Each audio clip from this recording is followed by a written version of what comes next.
Preparing for the Cambridge primary checkpoint in maths. Here is exactly what to expect. You will sit 2 written papers. They are 45 minutes each, and worth 40 marks apiece. Now, watch out. Paper 1 is non-calculator, so sharpen those mental math skills. But for paper 2, you are allowed to use one. So, what should you revise? The breakdown is roughly 51% number. That is the big one. Then, 29% on geometry and measure, and finally, 20% on statistics and probability. Know your format, and ace that exam. The number strand builds the foundation. It checks if your child has mastered place value, mental strategies, and fluency with tricky fractions and decimals. In paper 1, calculators are not allowed. You need speed and accuracy for calculations involving division, decimal addition and subtraction, fractions, division and conversions. Brush up on your order of operations. BODMAS is essential here.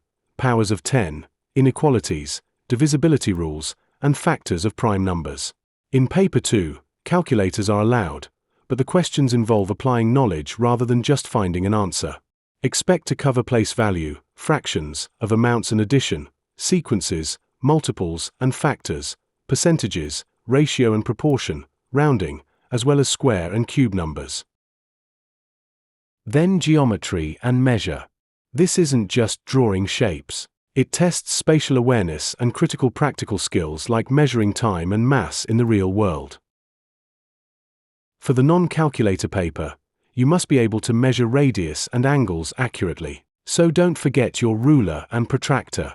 You'll also face coordinate grids and transformations like reflections. A big stumbling block here is time zones, calculating the time difference between cities. So practice that. In the calculator paper, the focus shifts to properties. You'll need to identify nets of 3D shapes, calculate the surface area, and split compound shapes to find their total area. You will also need to classify triangles. Knowing the difference between scalene and isosceles is a must. Visualize the shapes, and double-check your measurements. Statistics and probability prepares them for the future. It focuses on how well they collect data, interpret complex graphs, and understand the likelihood of events. In paper 1, you'll be analyzing scatter graphs to find patterns and using spinners to work out probability. You must know the difference between the median, mode, and range by heart, as you'll have to calculate these without a calculator. In paper 2, it gets more analytical. You might see Venn diagrams or waffle diagrams to represent data. The tricky part here is reliability. You will be asked to explain why one experiment is better than another based on sample size. Don't just calculate the mean. Understand what the data is actually telling you. Good luck. Here is the absolute game changer for Cambridge Checkpoint, Thinking and Working Mathematically, or TWM. And let's be clear, it is not just about doing sums. Assessed across both papers, TWM doesn't ask for a simple answer. It asks students to critique, explain their reasoning, generalize patterns, and satisfy tricky constraints. So, how do you revise for it? First, practice reverse engineering. Don't just calculate forwards.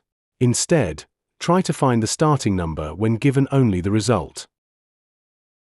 Second, evaluate others. Look for questions with fictional student statements. The goal here is to spot the deliberate error and explain why it's wrong. And finally, test cases.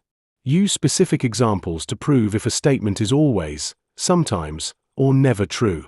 Master these, and you move from basic maths to real mathematical thinking.